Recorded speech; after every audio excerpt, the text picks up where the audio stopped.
اعوذ باللہ من الشیطان الرجیم بسم اللہ الرحمن الرحیم یسألونک عن الانفال، مسلمان آپ سے پوچھتے ہیں آ کر انفال کے بارے میں، مال غنیمت کے بارے میں۔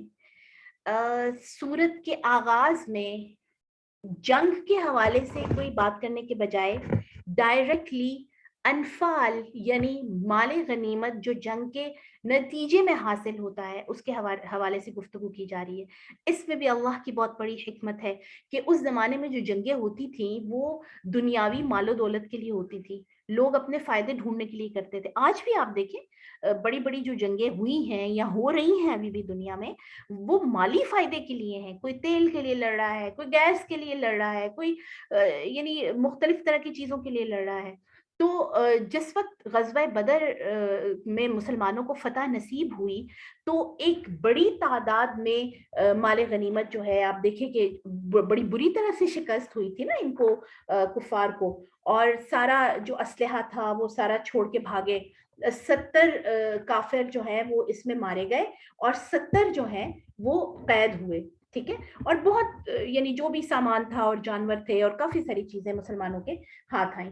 تو اب اس کا کیا کرنا ہے، ٹھیک ہے، اس کے بارے میں کیا کرنا ہے۔ اچھا یہ آپ دیکھیں بڑا نیچرل ہے کہ ہوا یہ کہ جس وقت وہ ساری چیزیں سامنے آئیں اور مسلمانوں کو پتہ چلا، نیا نیا آپ دیکھیں اسلام بھی قبول کیا ہوا اور نئی نئی ریاست تھی، تو مسلمانوں کے نا دل میں ایک دوسرے کے خلاف چیزیں آنا شروع ہو گئیں۔ کوئی کہہ رہا تھا کہ ہم نے زیادہ خدمت کی ہے، کوئی کہہ رہا تھا ہم نے زیادہ فائٹ کیا ہے، کوئی کہہ رہا تھا کہ ہم آگے تھے، کیونکہ یہ جنگ اس لحاظ سے مہاجرین کے لیے بہت مشکل تھی کہ مہاجرین مکہ جو تھے یعنی جو مکہ سے ہجرت کر کے گئے تھے، آپ دیکھیے کہ ان کو اس جنگ میں، اس غزوہ میں اپنے ہی رشتہ داروں کے ساتھ فائٹ کرنا تھا۔ کسی کے چچا، کسی کا بیٹا، کسی کا باپ، کسی کے ماموں، کسی کے یعنی رشتہ دار سامنے تھے اور ان کے ساتھ فائٹ کیا اور ان کو مارا۔ تو مہاجرین کا یہ خیال تھا کہ ہم نے چونکہ یعنی یہ جو جنگ ہے اس میں ہم ایک سائیکولوجیکل ٹراما سے بھی گزرے ہیں اور اپنے رشتہ داروں کے خلاف ہم نے یہ جنگ کی ہے، تو ہم زیادہ حقدار ہیں اس مال غنیمت کے اور ان ساری چیزوں کے۔ اس وقت اللہ سبحانہ و تعالیٰ نے یہ وار ایتھکس کا پہلا ایتھک مسلمانوں کے لیے نازل فرمایا کہ غنیمت کا جو مال ہے یا جو تمہیں جنگ کے نتیجے میں حاصل ہوا ہے، یہ تمہیں اللہ کی طرف سے ملا ہے، یہ جنگ تم نے اللہ کی وجہ سے جیتی ہے، یہ جنگ تمہیں اللہ کی مدد سے تم نے فتح کی ہے، تو یہ جو مال ہے یہ بھی اللہ کا ہے اور اللہ کے رسول کا ہے۔ اور آگے اگلی آیات میں ہم پڑھیں گے کہ اس کے پھر حصے کیے گئے، یعنی 5واں حصہ جو ہے وہ اللہ کے کاموں میں اور دین کے کاموں میں اور غریب بندوں کی یعنی غریب مسلمانوں کی مدد کے لیے، اور 4 حصے پوری فوج میں برابر پھر تقسیم کیے گئے تاکہ یہ جو دل میں کدورت ہے وہ ختم ہو جائے۔ تو اب یہاں سے ہی یہ صورت شروع ہو رہی ہے، یسألونک عن الانفال، یہ آپ سے غنیمتوں کے بارے میں پوچھ رہے ہیں۔ قل الانفال للہ والرسول، آپ کہہ دیجئے کہ یہ جو انفال ہے، یہ غنیمتیں تو اللہ کی ہیں اور اس کے رسول کی ہیں۔ فاتقوا اللہ، پس تم نے اللہ سے ڈرتے رہنا ہے۔ اب فتح جو ہے حاصل ہو گئی یا دنیا کا مال حاصل ہو گیا تو اس کے پیچھے نہیں پڑنا۔ وَأَصْلِحُوا ذَاتَ بَيْنِكُمْ، اور آپس میں اپنی اصلاح کرتے رہو اور اپنی اصلاح کرو، یعنی ایک دوسرے کے خلاف دل میں کدورت نہ رکھو۔ یہی جو میں نے ابھی آپ کو بتایا نا کہ جو ایک ڈسپیوٹ ہو گیا تھا کہ مال غنیمت مہاجرین کو زیادہ ملنا چاہیے یا انصار کو یا پھر کن لوگوں کو۔ وَأَطِيعُوا اللَّهَ وَرَسُولَهُ، اور ہر حالت میں اللہ اور اس کے رسول کی اطاعت کرو۔ ان کنتم مؤمنین، اگر تم اس پر ایمان لانے والے ہو۔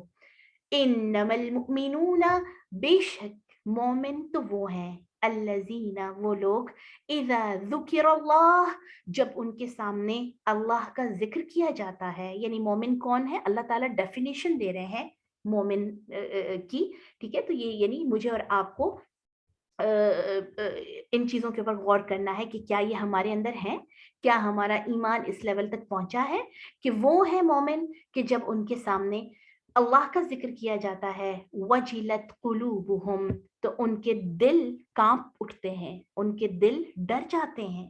الرٹ ہو جاتے ہیں. وَإِذَا تُلِيَتْ عَلَيْهِمْ آيَاتُهُ اور جب ان کے سامنے قرآن کی آیات پڑھی جاتی ہیں زَادَتْهُمْ تو وہ آیات زیادہ کر دیتی ہیں ان کو ایماناً ایمان میں. یعنی قرآن پڑھنا، قرآن کو سننا، قرآن سیکھنا، قرآن کلاس میں بیٹھنا ان کا ایمان زیادہ کرنے کا باعث بنتا ہے. وَعَلَىٰ رَبِّهِمْ يَتَوَكَّلُونَ اور مومن وہ ہیں جو اپنے رب پر توکل کرتے ہیں، جو اپنے رب پر بھروسہ کرتے ہیں. غزوہ بدر میری بہنوں توکل کی بہترین مثال کہ کیسے مسلمانوں نے، یعنی یہ پاسبل ہی نہیں تھا کہ 1000 کی تعداد کا اتنا بڑا لشکر جو ہر طرح سے اکوپڈ تھا، ہر طرح سے یعنی لیس تھا تمام تر ہتھیاروں کے ساتھ اور پوری پریپریشن کے ساتھ، پوری تیاری کے ساتھ میدان میں اتر رہے تھے، اور دوسری طرف مسلمان 313 جن کے پاس نہ کوئی تلواریں تھی، نہ اسلحے تھے، نہ تیاری تھی. سب سے بڑی بات تیاری بھی نہیں تھی نا، اچانک سے پڑ گیا. اور پھر ابھی ابھی تو وہ اسلام کی طرف آئے تھے اور ابھی ابھی تو وہ شروع ہوا تھا ان کا سفر. اور ان کو یعنی آپ صلی اللہ علیہ وسلم جب میدان بدر میں لے کر گئے تو آپ دیکھیے آگے چل کے بھی ہم پڑھیں گے، پیچھے سورہ آل عمران میں بھی پڑھ کے آئے ہیں کہ وہ ان کو قریش مکہ کو اور کافروں کو دیکھ کر ان کی شان و شوکت اور ان کی ہیبت اور ان کی تیاریاں دیکھ کر سہم گئے. لیکن کس چیز نے فتح یاب کیا؟ اللہ پر توکل نے. ٹھیک ہے، آج بھی مومنین کے لیے، ہم سب کے لیے سب سے امپورٹنٹ یہ والا ایلیمنٹ ہے، یعنی توکل والا. بظاہر اس وقت پوری دنیا میں ہم مسلمان کمزور ہیں، ہے نا، اور پوری دنیا میں ایسے لگتا ہے کہ اسلام جو ہے اور مسلمان جو ہیں وہ یعنی بہت پیچھے ہیں ٹیکنالوجی میں یا باقی ساری چیزوں میں. لیکن کون سی ایسی چیز ہے جو پہلے بھی فتح یاب جس نے کیا اور آج بھی جو چیز فتح ہمیں نصیب کر سکتی ہے، وہ ہے اپنے رب پر توکل. الذین مومن وہ ہیں یقیمون الصلاۃ جو نماز قائم کرتے ہیں، دوسروں کو نماز کی تلقین کرتے ہیں، جو نماز کے قیام کی کوششیں کرتے ہیں. ومما رزقناہم ینفقون اور جو ہم نے ان کو عطا کیا ہے اس سے خرچ کرتے ہیں. یعنی مومن ہونے کی نماز کے ساتھ ساتھ ایک بڑی نشانی اللہ کے رستے میں اپنا وقت، اپنا مال، اپنا علم خرچ کرنا ہے، کیونکہ یہ اتنا امپورٹنٹ ہے. اور خاص طور پر اگر ہم جہاد کے پرسپیکٹو میں دیکھتے ہیں، دین کو پھیلانے کے پرسپیکٹو میں دیکھتے ہیں، جہاد بھی یا جنگ بھی یا وارز بھی کیوں ہیں؟ اصل میں تو اللہ کے دین کو بول بالا کرنے کے لیے ہے نا، اللہ کے میسج کو پھیلانے کے لیے ہے. تو اللہ کا میسج پھیلانے کے لیے جب تک مال نہیں ہوگا تو یہ کام بہت بڑے لیول پر ہو نہیں سکتا. اسی لیے آپ دیکھیے کہ زکوٰۃ وہ مال ہے، یعنی وہ صدقہ ہے جو فرض ہے، اس کے علاوہ صدقات جو ہم نے اپنے اللہ کے دین کے راستے میں فی سبیل اللہ والا جو ایلیمنٹ ہے، یعنی دین کی اشاعت، جہاد، چاہے دین کی اشاعت کے طور پر ہو یا مجاہدین کی کسی طرح سے بھی ہیلپ، اس ضمن میں خرچ کرنا بہت ضروری ہے، کیونکہ اس کے بغیر ہم اسلام کو سپورٹ نہیں دے سکتے اپنی. اولئک هم المؤمنون حقا یہی ہیں وہ لوگ جو سچے مومن ہیں. کون کون؟ ذرا دوبارہ سے فوراً سے کوئکلی دیکھ لیتے ہیں ہم. وہ لوگ کہ جب ان کے سامنے اللہ کا ذکر جب کیا جاتا ہے تو ان کا دل جو ہے وہ ڈر جاتا ہے، ان کے دلوں میں ایمان زیادہ ہو جاتا ہے. یہاں سے ہمیں پتہ چلتا ہے کہ ایمان کم زیادہ ہوتا ہے. ٹھیک ہے، حدیث میں بھی آتا ہے، نبی صلی اللہ علیہ وسلم نے فرمایا الایمان ینقص ویزید، ایمان گھٹتا بڑھتا ہے اعمال سے، آپ کی کمپنی سے، آپ جیسے لوگوں میں اٹھتے بیٹھتے ہیں اس سے، آپ کے نیتوں سے، عمل سے، ذکر سے، ان ساری چیزوں سے ایمان جو ہے وہ زیادہ ہوتا ہے. اور ظاہر ہے جب ہم اس کو چھوڑتے ہیں تو ایمان جو ہے وہ نیچے چلا جاتا ہے. اور ہم اس چیز کو فیل کر سکتے ہیں کہ جب ہم قرآن مجید پڑھ رہے ہوتے ہیں، مسلسل قرآن کے ساتھ جڑے ہوئے ہوتے ہیں، تو ایمان کا ایک اور لیول ہوتا ہے. لیکن جب ہم ان ساری چیزوں کو چھوڑ دیتے ہیں تو ایسے کسب پرسی سی، سستی اور نقاہت اور مایوسی سی جو ہے انسان کے اوپر چھانا شروع ہو جاتی ہے. تو دلوں کا الرٹ ہو جانا اللہ کے نام پر، اسی طرح قرآن پڑھنے سے ایمان کا زیادہ ہونا محسوس کرنا، یہ مومنین کی نشانی ہے. اللہ پر توکل چاہے جیسے بھی حالات ہیں، اور نماز قائم کرنا اور اللہ کے راستے میں خرچ کرنا. جو لوگ یہ سب کرتے ہیں اصل میں سچے مومن وہی ہیں، لہم درجات عند ربہم، ان کے درجے ہیں ان کے رب کے پاس، یعنی درجے سے مراد یہ ہے کہ پھر ان کو ریوارڈز ان کے رب کے پاس ملیں گے جا کر، ومغفرۃ، اور بخشش ہے، یعنی چھوٹے چھوٹے جو گناہ ہوتے ہیں ساتھ ساتھ اللہ ان کاموں کی وجہ سے وہ ساتھ ساتھ معاف کرتے چلے جاتے ہیں، کیونکہ نیکی کرنا گناہوں کو مٹانے کا ایک ریزن بنتا ہے نا، ٹھیک ہے، مثال کے طور پر اگر ہم نے کوئی گناہ کیا، اگلے ہی پل میں کوئی نیکی کر دی تو پچھلا گناہ اس نیکی کی وجہ سے معاف ہو گیا۔ ورزق کریم، اور عزت والا رزق ہے، اسی لیے علماء کہتے ہیں کہ دعا یہ کرنی چاہیے کہ اے اللہ ہمیں رزق کریم عطا فرما، عزت والا رزق، یعنی رزق تو آپ دیکھیے جو لکھا ہوا ہے وہ مل کے رہنا ہے نا، جو ہمارے نصیب میں ہماری تقدیر میں لکھا ہے وہ مل کے رہنا ہے، لیکن کس طرح مل رہا ہے؟ مشقتیں کر کے مل رہا ہے، یا بہت مصیبتوں کے بعد مل رہا ہے، یا عزت کے ساتھ اللہ باعزت طریقے سے دے رہا ہے، دیٹس مور امپورٹنٹ۔ تو رزق کریم کا مطلب ہے باعزت طریقے سے، عزت کے ساتھ اللہ تعالیٰ رزق عطا فرمائے۔ تو اللہ ہم سب کو رزق کریم عطا فرمائے۔ جب بھی آپ دعا کریں رزق کی ضرور کیجیے، اور رزق کریم کی دعا کیجیے۔ کما اخرجک ربک من بیتک بالحق، یاد کیجیے جیسے کہ آپ کے رب نے آپ کو نکالا آپ کے گھر سے سچ کے ساتھ، یعنی کون سا گھر؟ ایک تو اس میں معنی آتا ہے جو مکہ سے آپ نے ہجرت کی، اور دوسرا یعنی مدینہ سے آپ میدان بدر میں جو آئے، کیسے آپ حق کے ساتھ، یعنی آپ ٹروتھ پر ہیں، آپ سچ پر ہیں، تو آپ کے رب نے آپ کو نکالا اپنے یعنی آپ کے گھر سے حق کے ساتھ۔ وَإِنَّ فَرِيقًا مِّنَ الْمُؤْمِنِينَ لَكَارِهُونَ، اور ایک گروہ بے شک مومنین میں سے اس بات کو ناپسند کر رہا تھا، وہی بات کہ کچھ لوگ کہہ رہے تھے کہ قافلے پر حملہ کیا جائے، کچھ لوگ کہہ رہے تھے کہ قریش مکہ کے اس لشکر پر حملہ کیا جائے، پھر اس میں ایک اور رائے بھی آ رہی تھی کہ کچھ لوگوں کی طرف سے یہ تھا کہ مکہ کے مدینہ کے اندر رہ کر جنگ لڑی جائے، اور کچھ کہہ رہے تھے کہ باہر جا کے لڑی جائے، تو یہ اختلاف تھا۔ یجادلونک فی الحق بعدما تبین، وہ آپ سے جھگڑ رہے تھے اس حق کے حوالے سے، اس بات کے حوالے سے، اس کے بعد کہ جب ان پر واضح ہو گیا، کأنما یساقون الی الموت، اور کیا واضح ہو گیا؟ یعنی جنگ کے لیے وہ تیار ہو گئے ہیں، حالانکہ ان کو پتا تھا کہ وہ ہانکے جا رہے ہیں موت کی طرف، وَهُمْ يَنظُرُونَ، اور وہ اس چیز کو دیکھ رہے تھے، یعنی کہ ان کو پتا تھا کہ دوسرا جو فریق ہے وہ کتنا ریڈی ہے وار کے لیے، اور وہ کتنے تیار ہو کر آ رہے ہیں، اس کے باوجود یعنی وہ اس خطرے کا سامنا کرنے کے لیے تیار ہو گئے۔ وَإِذْ يَعِدُكُمُ اللَّهُ إِحْدَى الطَّائِفَتَيْنِ، اور اس وقت کو یاد کریں کہ جب اللہ وعدہ کر رہا تھا احدى الطائفتین، دونوں گروہوں میں سے ایک کا، انہا لکم، کہ بے شک وہ تمہارے لیے ہے، یعنی یہ جو جنگ ہے یہ تم ہی اس کو جیتو گے۔ وَتَوَدُّونَ أَنَّ غَيْرَ ذَاتِ الشَّوْكَةِ تَكُونُ لَكُمْ، اور تم یہ چاہتے تھے کہ وہ جو ہتھیاروں کے بغیر گروہ ہے، یعنی وہ جو تجارتی قافلہ ہے، ہم اس پر اٹیک کر لیں تاکہ ہمیں بہت زیادہ مشکل کا سامنا نہ کرنا پڑے، تَكُونُ لَكُمْ، وہ تمہارے لیے ہو جائے۔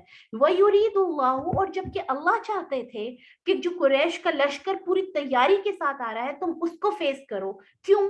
ان یحق الحق، تاکہ وہ ثابت کر دے، اللہ ثابت کر دے حق کو، بکلماتی ہی، اپنے کلمات کے ساتھ، وَيَقْطَعَ دَابِرَ الْكَافِرِينَ، اور تاکہ کافروں کی جڑیں کٹ جائیں، تاکہ اللہ کافروں کی جڑ کو کاٹ دے، ٹھیک ہے۔ یعنی مسلمانوں کا یہ خیال تھا اس وقت، صحابہ کرام کا، کہ جو ابو سفیان کا قافلہ ہے اس پر اٹیک کرنا آسان ہے اور جلدی معاملہ جو ہے وہ ختم بھی ہو جائے گا، کیونکہ وہ لوگ تو تجارت کی غرض سے نکلے تھے نا، تو ان کے پاس تو اتنی پریپریشن بھی نہیں تھی، اتنے حملے کے لیے تیار بھی نہیں تھے، نہ ہی ویپنز وغیرہ تھے۔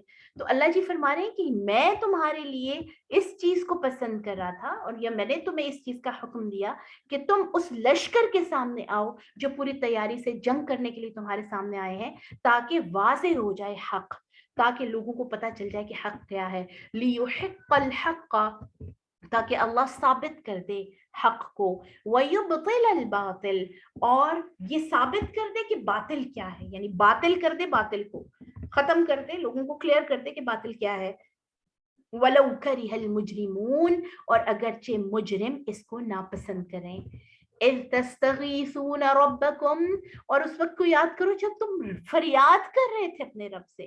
جب نبی صلی اللہ علیہ وسلم نے آل عمران میں ہم پڑھ کے آئے ہیں کہ اتنے بڑے لشکر کو دیکھا تو آپ صلی اللہ علیہ وسلم نے پھر اللہ سے دعا مانگی کہ اے اللہ اپنی طرف سے جو تیرا وعدہ ہے مدد کا اور جو آپ غیبی جو ایک امداد کا اس کو پورا فرمائیے، کیونکہ اتنے زیادہ لوگ ہیں اور اتنا مشکل مقابلہ ہے. اور وہ جو آپ صلی اللہ علیہ وسلم کی دعا کے الفاظ ہیں کہ اگر مومنین جو ہیں اگر ہمیں شکست ہو جاتی ہے ایمان والوں کو تو تیرا نام لیوا کوئی اس زمین پر نہیں رہے گا. یہ مٹھی بھر لوگ ہیں، یہ اگر ختم ہو جاتے ہیں آج تو تیرا نام لینے والا یہاں پر اس جگہ پر کوئی نہیں رہے گا، تو ان کی مدد فرمائیے. تو اللہ جی فرما رہے ہیں فاستجاب لکم، تو اللہ نے تمہاری دعا قبول فرمائی اور یہ وعدہ کیا انی ممدکم کہ میں تمہیں مدد دینے والا ہوں بألف من الملائکۃ مردفین، 1000 فرشتوں کے ساتھ، مردفین جو لگاتار آئیں گے، یعنی ایک ساتھ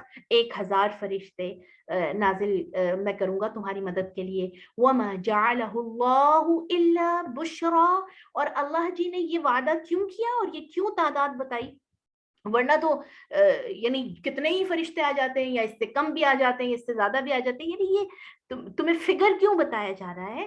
بشرا، تاکہ تمہیں خوشی ہو، تمہارے دل خوش ہو جائیں. وَلِتَطْمَئِنَّ بِهِ قُلُوبُكُمْ، اور تاکہ تم مطمئن ہو جاؤ، تمہیں اطمینان ہو جائے کہ اللہ کی مدد آنے والی ہے، اور تاکہ مسلمان جو ہیں وہ اس ٹینشن سے نکل آئیں.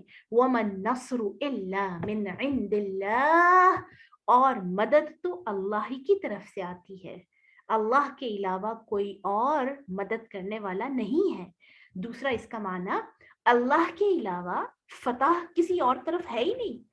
فتح تو یعنی کامیابی، سکسیس، وکٹری تو اللہ کے پاس ہے. ان اللہ عزیز حکیم، بے شک اللہ بڑا غالب حکمت والا ہے. اذ یغشیکم النعاس امنتا، اور اس وقت کو یاد کرو کیسے اللہ نے تمہاری مدد کی کہ جب تمہیں جو ہے وہ اونگ آنا شروع ہو گئی، جب تمہیں نیند سی طاری ہو گئی، امنتن امن والی، منہو جو اللہ کی طرف سے تھی. آل عمران میں اس کی تھوڑی سی ڈیٹیل ہم پڑھ کے آئے ہیں کہ اتنا شدید یعنی ٹینشن والا ماحول تھا اور پھر سب کو نیند آ گئی. ساروں کو اللہ سبحانہ و تعالیٰ کی طرف سے یہ نیند جو ہے وہ اللہ جی فرما رہے ہیں یہ اللہ کی طرف سے نازل کی گئی. کیوں؟ تاکہ تم ریلیکس ہو جاؤ. وَيُنَزِّلُ عَلَيْكُم مِّنَ السَّمَاءِ مَاءً، اور پھر پانی کا بڑا مسئلہ تھا. میدان جو تھا نا، جو بدر کا میدان تھا، وہاں پر پانی کا بڑا ایشو تھا. جو قریش مکہ تھے انہوں نے آتے ہی پانی کے سارے جو کنویں تھے اور پانی کی جگہ جہاں سے پانی لے سکتے تھے اس کو قبضہ کر لیا. اب مسلمانوں کے پاس تو پانی کے لیے کوئی چیز ہی نہیں تھی، پینے کے پانی کے لیے ظاہر ہے وہاں پہ تو رہنا تھا نا کچھ ٹائم. تو اللہ تعالیٰ کی طرف سے آسمان سے پانی نازل ہونا شروع ہو گیا، یعنی بارش، موسم بھی نہیں تھا اور بارش. لیطہرکم بہ، تاکہ اللہ اس پانی کے ساتھ تمہیں پاک کر دے. یعنی وہ پانی جو ہے وہ پاک کرنے والا تھا، ریلیکس کر دیا اس نے، جو بھی دل میں تھوڑا بہت شک شبہ تھا اس کو ختم کر دیا. وَيُذْهِبْ عَنْكُمْ رِجْسَ الشَّيْطَانِ، اور تاکہ وہ تم سے دور لے جائے شیطان کی نجاست کو. شیطان تو ظاہر ہے ساتھ ہی ہے نا اور دل میں وسوسے بھی ڈالا ہے. وَلِيَرْبِطَ عَلَى قُلُوبِكُمْ، اور تاکہ تمہارے دلوں کو مضبوط کر دے. وَيُثَبِّتَ بِهِ الْأَقْدَامِ، اور اللہ جی کی طرف سے یہ نیند، یہ پانی، یہ ریلیکسیشن اس لیے نازل ہوئی تاکہ تمہارے قدم میدان جنگ میں جم جائیں.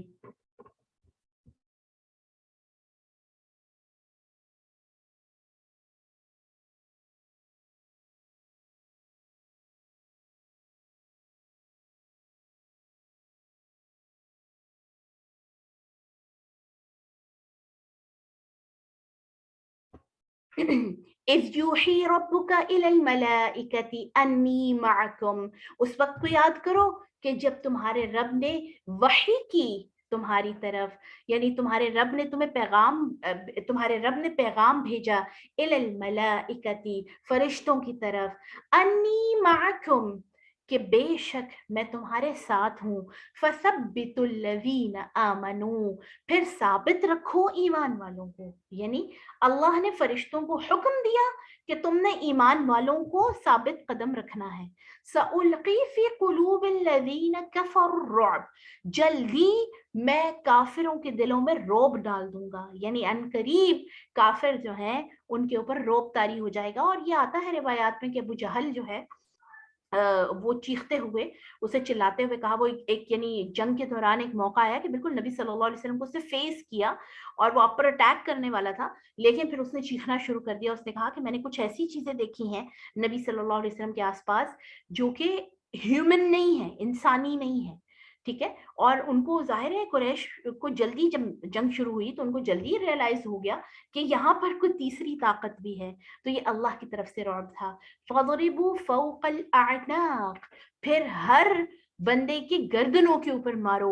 وَضْرِبُوا مِنْهُمْ كُلَّ بَنَانٍ اور ان کے ہر جوڑوں پر مارو. یعنی every organ, every part of body اس کے اوپر اٹیک کرو. یہ یعنی کہہ لیں کہ محاورتاً یا الفاظ کو مثال کے طور پر سمجھانے کے لیے بتایا جا رہا ہے کہ اللہ کی طرف سے حکم دیا گیا تھا.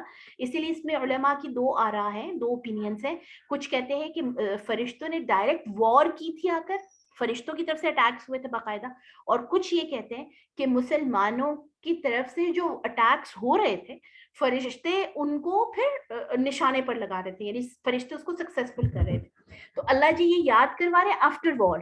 ٹھیک ہے, یہ وار کے بعد ساری صورت نازل ہوئی ہے نا, تو یاد کروا رہے ہیں کہ تمہاری فتح کس کی وجہ سے ہے. ذالک بانہم یہ اللہ سبحانہ و تعالیٰ کا غصہ اس لیے ہے, شاق اللہ ورسولہ کہ ان لوگوں نے کیوں فرشتوں کو اللہ نے بھیجا, کیوں اللہ کو اتنا غصہ قریش پر, کیونکہ انہوں نے مخالفت کی اللہ کی اور اس کے رسول کی. وَمَن يُشَاقِقِ اللَّهَ آج بھی اللہ کا یہی رول ہے, یہی سنت ہے کہ جو کوئی مخالفت کرے گا اللہ کے احکامات کی, وَرَسُولَهُ اور اس کے رسول کی, فَإِنَّ اللَّهَ شَدِيدُ الْعِقَابِ تو اللہ کی طرف سے بڑی سخت سزا اس کے لیے ہے. ذَلِكُمْ فَذُوقُوهُ تو پھر یہ رہی سزا, اسے چکھو. وَأَنَّ لِلْكَافِرِينَ عَذَابَ النَّارِ یہ تو دنیا کی سزا تھی کہ یہ ڈیفیٹ, یہ شکست ان کو جو ملی, اور کافروں کے لیے اس سے بڑا عذاب آگے تیار ہے آگ کا. یا ایھا الذین آمنوا اذا لقیتم الذین کفروا اے ایمان والو جب تم ملاقات کرو کافروں کے ساتھ, زحفا میدان جنگ میں, فلا تولوہم الادبار تو پھر پیٹ پھیر کے بھاگو نہیں ان کو دیکھ کر, پھر پشتے مت پھیر لو. وَمَن يُوَلِّهِمْ يَوْمَئِذٍ دُبُرَهُ اور جس نے جنگ کے دن اپنے آپ کو واپس کر لیا میدان سے, پشت پھیر لی, الا متحرفا سوائے اس کے کہ وہ کوئی چال چلنے لگا ہے, لقتال جنگ کے لیے, او متحجزا الی فئۃ یا وہ پناہ لینے والا ہے دوسرے گروہ کی طرف, فقد باء بغضب من اللہ تو تحقیق یعنی جو کوئی جنگ سے واپس ہوگا, جو کوئی جنگ سے پھرے گا, جو کفار کے ساتھ جنگ ہے تو اللہ کے ساتھ, اللہ کے غضب کے ساتھ واپس آئے گا, یعنی اس کو اللہ کا غضب پھر فیس کرنا پڑے گا. وَمَأْوَاهُ جَهَنَّمْ اور اس کا ٹھکانہ جہنم ہوگا. وَبِئْسَ الْمَصِيرُ اور جہنم بہت برا ٹھکانہ ہے. فَلَمْ تَقْتُلُوهُمْ وَلَكِنَّ اللَّهَ قَتْلَهُمْ اور یہ بھی یاد رکھو کہ تم نے ان کو نہیں قتل کیا, تم نے ان سے قتال نہیں کیا, تم نے ان سے فائٹ نہیں کیا. وَلَكِنَّ اللَّهَ قَتَلَهُمْ بلکہ اللہ نے ان کو قتل کیا ہے, اللہ نے ان کو یہ شکست دی ہے. وما رمیتا اور اے نبی صلی اللہ علیہ وسلم یہ آپ نے نہیں پھینکا ان کی طرف, از رمیتا جب آپ نے پھینکا, یعنی ایک ٹائم ایسا آیا وار میں کہ کافی سارے جو مشرکین ہیں انہوں نے اٹیک کیا نبی صلی اللہ علیہ وسلم کی طرف, اور آپ کے پاس کوئی ہاتھ میں ہتھیار یا کوئی ایسی چیز نہیں تھی اور آس پاس بھی اتنے لوگ نہیں تھے غالباً, تو آپ صلی اللہ علیہ وسلم نے مٹی اٹھا کر ان کی طرف پھینکی تو ان کو دکھنا بند ہو گیا, وہ یعنی وہ دیکھ نہیں پا رہے تھے. تو اللہ جی فرما رہے ہیں آپ نے نہیں پھینکا بلکہ اللہ نے پھینکا. وَلَكِنَّ اللَّهَ رَمَى بلکہ اللہ نے پھینکا ہے, یعنی یہ اللہ نے اس کو, اس کا جو ایفیکٹ ہے وہ ایسا کیا کہ دکھنے میں وہ صرف مٹی تھی لیکن ان کے لیے وہ ایک اتنی بڑی شکست بن گئی. وَلِيُبْلِيَ الْمُؤْمِنِينَ مِنْهُ بَلَاءً حَسَنًا، اور تاکہ اللہ مومنین کو اپنی طرف سے اچھی آزمائش میں ڈالے. یعنی یہ اللہ کی طرف سے مومنین کے لیے بھی آزمائش تھی کہ جو اللہ کی سپورٹ وار کے اندر ان کو مل رہی ہے کہ مومن اب کیا کرتے ہیں، اس کو اپنے کھاتے میں ڈال دیتے ہیں، یہ کہتے ہیں کہ ہماری وجہ سے جنگ ہم جیتے ہیں یا اللہ نے ہمیں جتوائی ہے. ٹھیک ہے، یہ ہمارے لیے اس میں بہت بڑا سبق ہے کہ ہم جس وقت دنیا میں ہمیں کوئی بھی کامیابی ملتی ہے تو ہم یہ سمجھتے ہیں کہ یہ اٹس بیکاز آف می، میری وجہ سے ہے، یہ میں نے خود اتنی محنت کی، میرے ماں باپ کی دعائیں ہیں اور میں نے بہت محنت کی ہے، اس وجہ سے ہے. تو اللہ جی بتا رہے ہیں کہ تمہارے پاس جو بھی کامیابی ہے یا تم جس بھی فتح کی طرف جاتے ہو وہ اللہ کی طرف سے ہے، وہ تمہیں اللہ کی طرف سے مدد ملتی ہے. ان اللہ سمیع علیم، بے شک اللہ خوب سننے والا جاننے والا ہے. ذالکم، یہ ہے سارا وعدہ اللہ کا، یہ ہے سارا قصہ. وَأَنَّ اللَّهَ مُوهِنُ كَيْدِ الْكَافِرِينَ، اور بے شک اللہ کمزور کرنے والا ہے کافروں کی چال کو ہمیشہ، اگر تم جو ہے وہ ثابت قدم رہتے ہو.